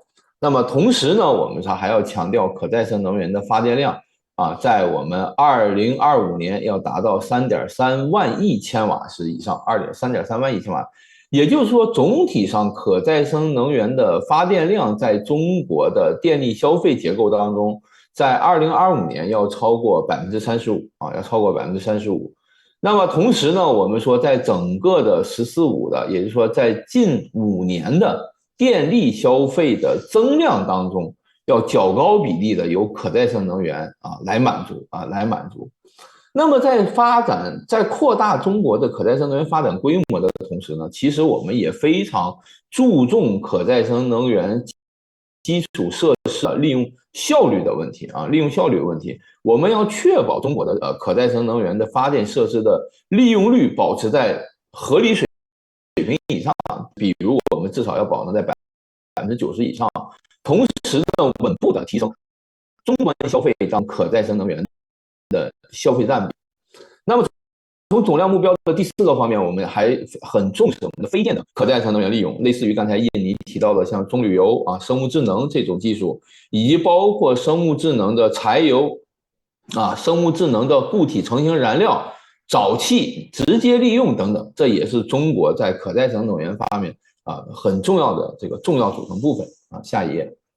那么在我们当前推进可再生能源发展的过程当中，我们其实不仅仅是在实现了供侧的电源侧的更大规模，消费侧的更低。那么很重要的一点，我们在促进新能源产业成为拉动中国和推动中国经济增长的一个很重要的引擎，也就是说要实现高质量的这样的一个发展。所以我们对于中国的可再生能源产业来说，一方面要帮助中国实现碳达峰我们要先立后破，进一步的推动新能源成为能源消费的主体。那么另一个方面呢，我们也要保持中国新能源装备制造产业在技术方面的这个先进性，同时持续的推进我们的技术进步、成本降低、效率提升在实现我们无补贴没有补贴发展的这样的一个发展阶段之后，进一步的降低新能源的发电成本，同时通过新能源来支持我们类似于像储能技术、氢能技术、电力市场建设等等这些领域的这样一个共同进步。下一页。那么在当下中国的这个新能源的这个发展的这个也体现出了一些新的特征啊，新的特征。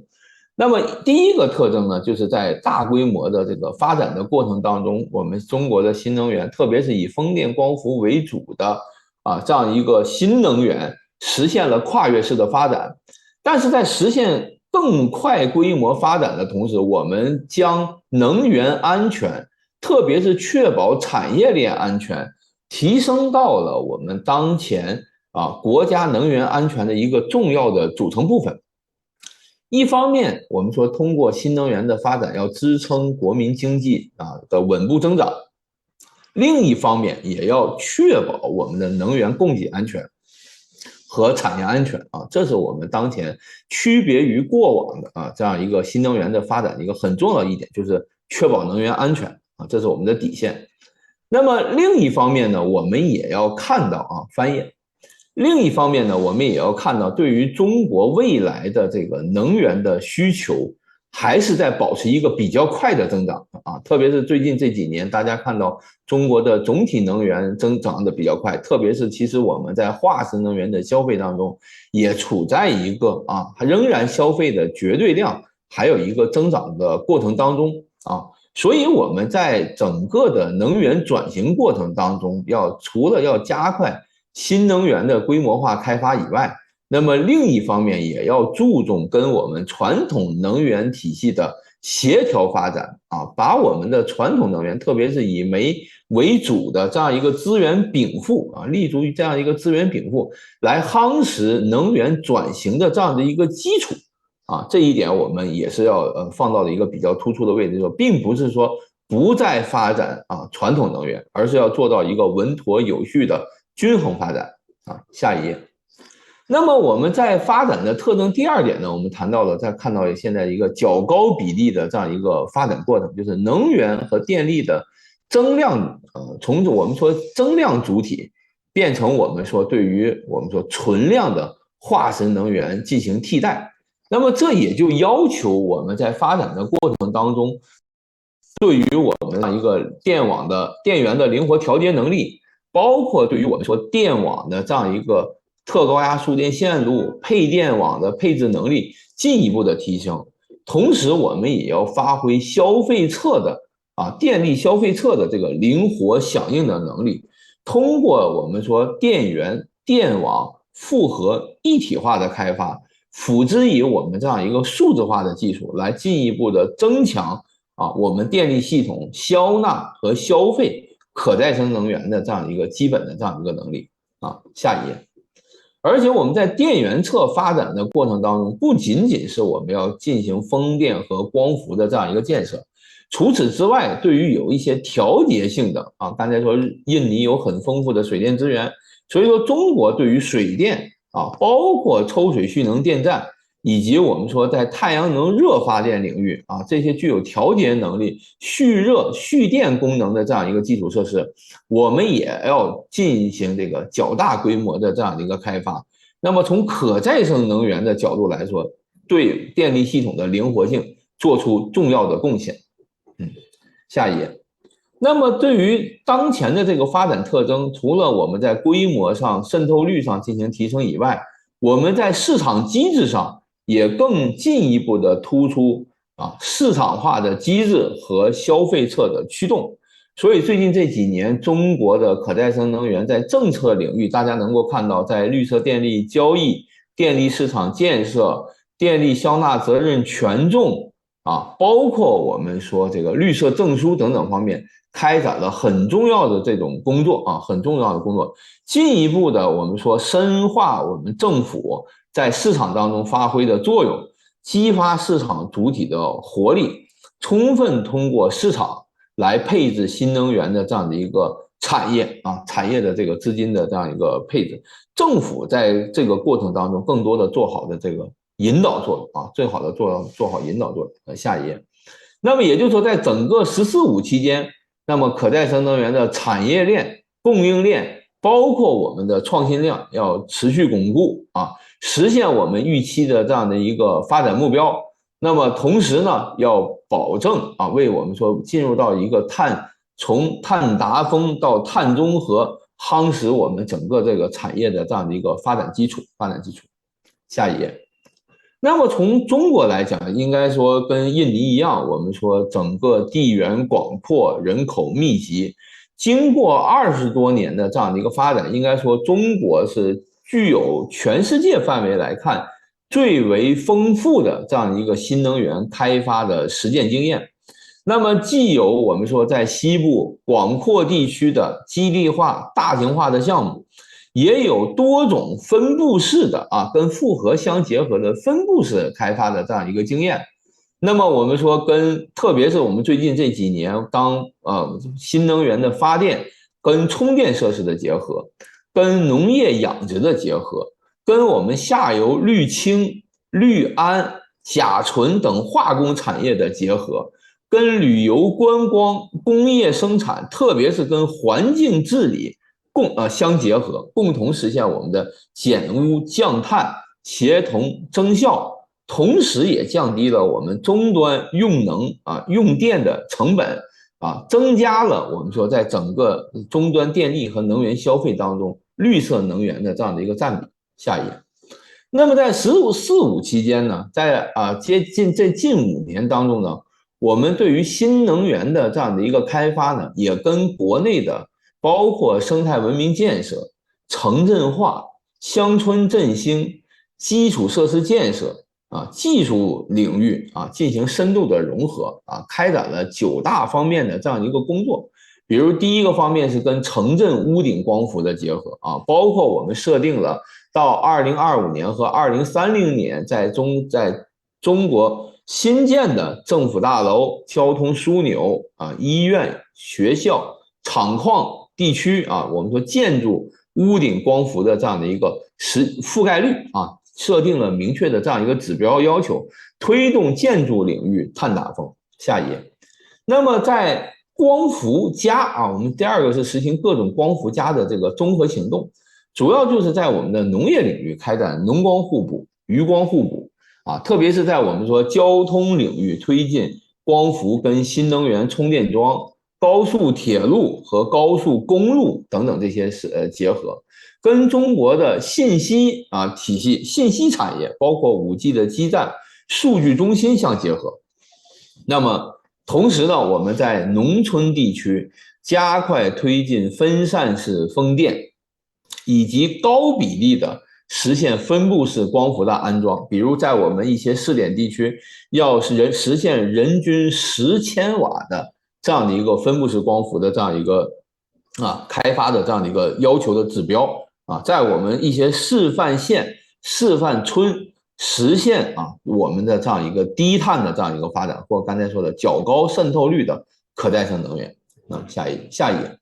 那么由于中国的新能源发展时间比较长那么也随着近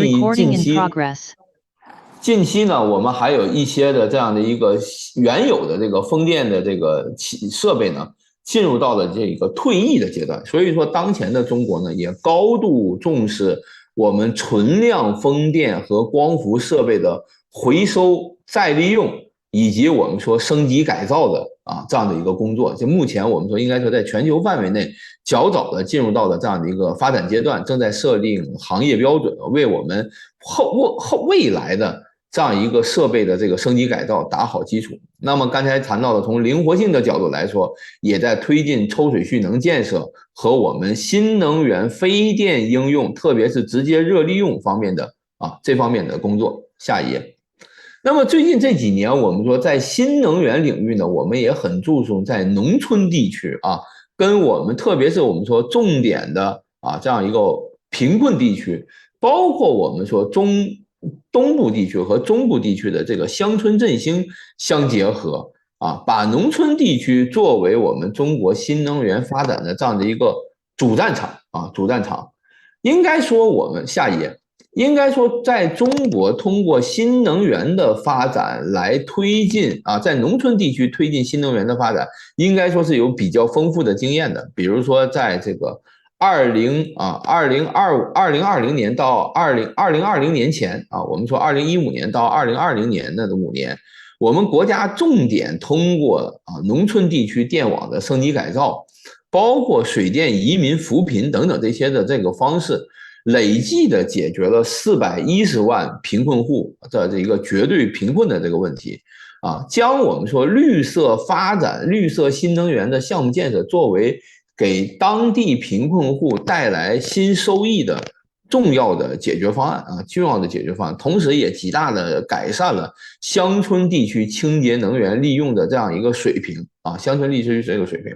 那么在2020年后，中国解决了绝对贫困之后，我们仍然希望通过我们这样一个新能源的发展，来推进我们农村地区这样的一个经济和社会发展。一方面，刚才谈到了跟新能源的发展、跟交通领域的相结合、跟充电设施相结合，同时也通过农民的集体土地入股的这种方式，来使农村农民真正的从新能源的这样一个项目当中获得直接收益增加我们农村的这个收入。下一页。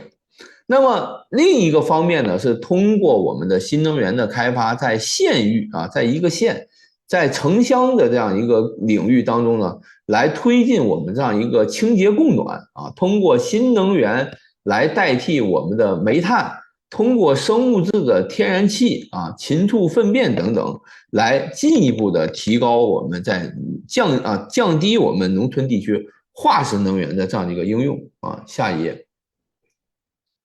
那么在同时呢，我们说在这个当前的我们通过预算内的资金来推进农村地区的这样一个电网的这样一个建设特别是我们说在边疆地区集中连片的贫困区加强我们的电网的基础设施的建设，通过中国的经验能够看到显著的有利于分布式新能源的这样的一个接入。那么同时我们在乡村能源站在很多具备分布式多种能源技术，通过风电、光伏、生物智能等等这样的一个融合，来探索在农村地区能源服务的新的商业模式和运行机制进一步的提高我们农民、农村经济发展和能源普遍服务的这样一个水平再请翻到最后一页。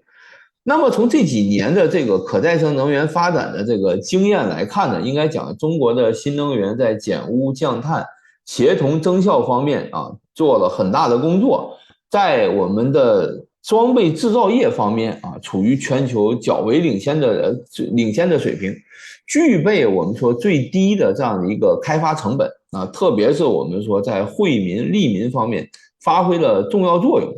那么这几年呢，应该说中国的新能源的这样的一个开发，在政府的多边和双边合作方面呢，应该讲硕果累累。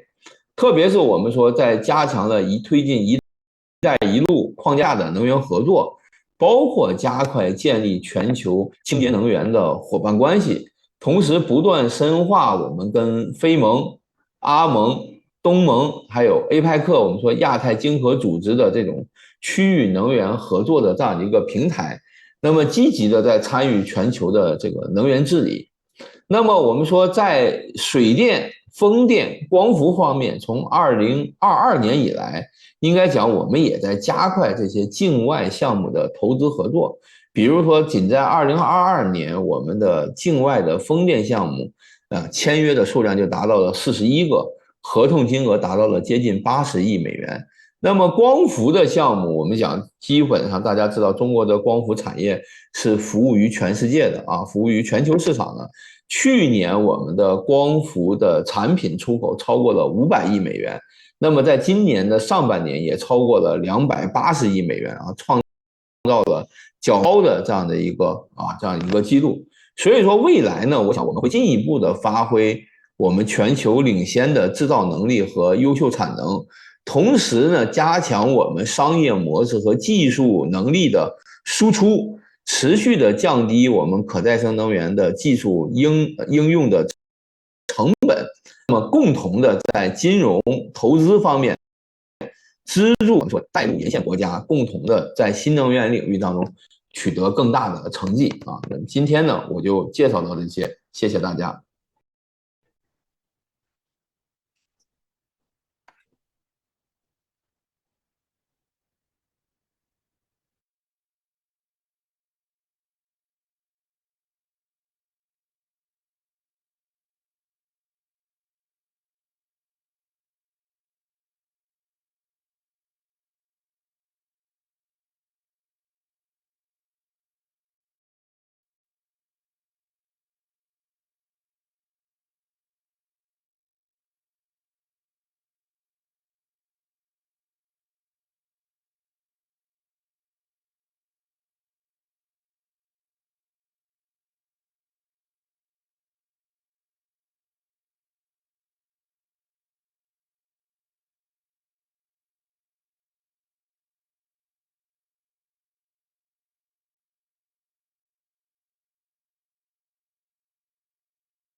commonalities between China and Indonesia. Very large country, very fossil fuel owned asset, and very large population that we are going through our own industrialization process, and also look for the build for the prosperity for our people. So in that regard, I see lots of politics between the approach that we're taking. I think the only suggestion I have at this stage is we really need to, to step up and enhance our cooperation and collaboration so that we exchange the ideas and look for the pathways, looking for a common pathway together. Particularly right now, both Indonesia and China has, I do not know the size of the Indonesian carbon market because that was not in the news, but I think immediately it could imagine become, one of the second largest carbon market in the world. So if we team up together, just the future is unimaginable. Round of applause for Dr. Zhang. Thank you very much for the response. And you were right, actually. Actually, we should have a Q&A, but due to the limited time, we don't have that. Sorry. But thank you, Dr. Zhang, for the response. Very wonderful. And right now, we are going to listen to response from the representative of Government of Indonesia. So please welcome Mr. Rahmat Kaimuddin. Thank you, Clara. Mr. Zhang. So maybe I just would like to reiterate basically what Mr. Zhang is saying. First, foremost, we are not the one that creates this situation. The carbon budget that is very limited is not because our people. So what we want to do is that we need to be open and transparent, and also maybe not complaining, but we have to continue demanding responsibility. But that being said, sometimes we complain. Complaining doesn't reduce emission. So real action does. And to be honest, I'm very inspired to look at how China developed. We know that China, as Dr. Tao also mentioned, a lot of very fast development on solar PV and other efforts. This is what we want to do as well in Indonesia. We want to learn from you, and we are hoping that the cooperation between Indonesia and China, the investment that we get, is also not only for economic purpose, but also for decarbonization purpose. I think with Indonesian resources and Chinese investment and technology, we can serve both our countries' purpose, but also we'll be able to provide some solutions to the world. I think people respond to examples.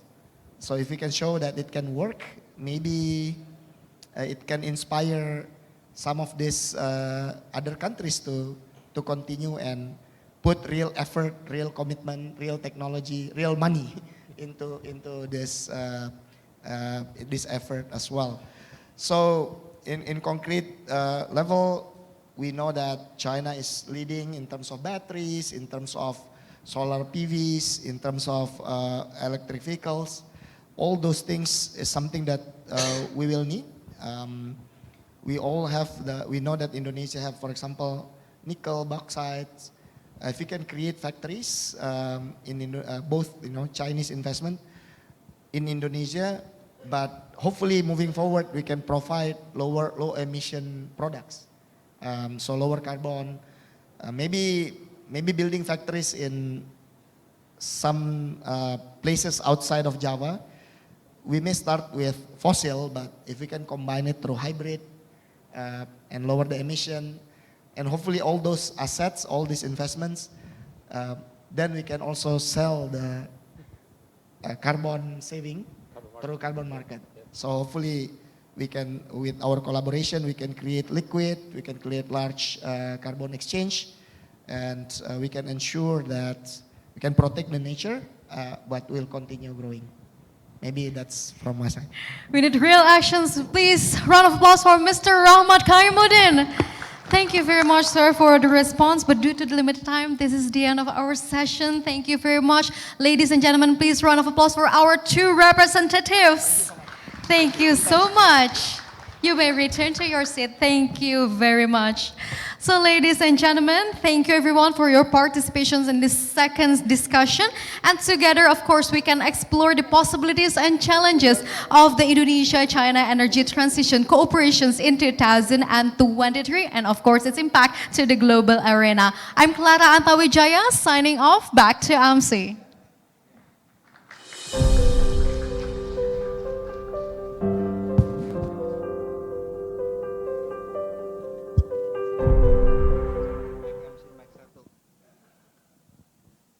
Okay, thank you so much for all the amazing panelists, moderators, and speakers for this very insightful session. And now, before starting the second leg of our event today, we are going to take a lunch break. Then the lunch will be provided in the ballroom foyer. And we are expecting to see you here again at 1:30. So don't go anywhere and see you after the lunch break. Thank you.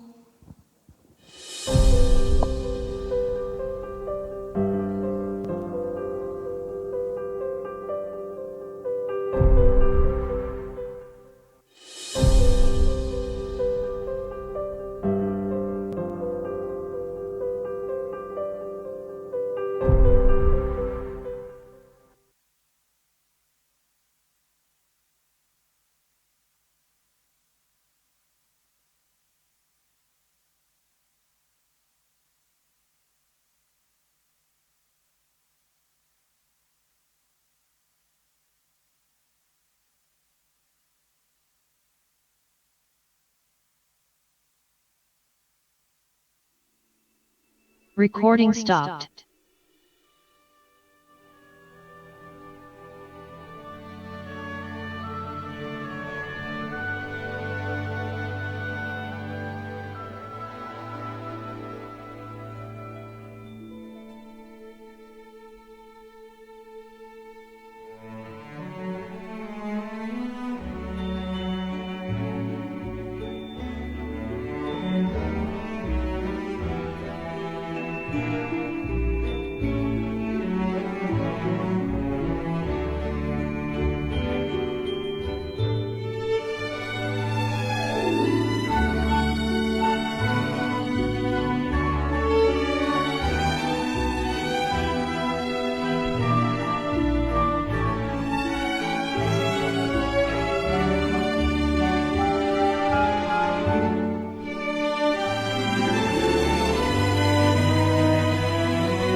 you.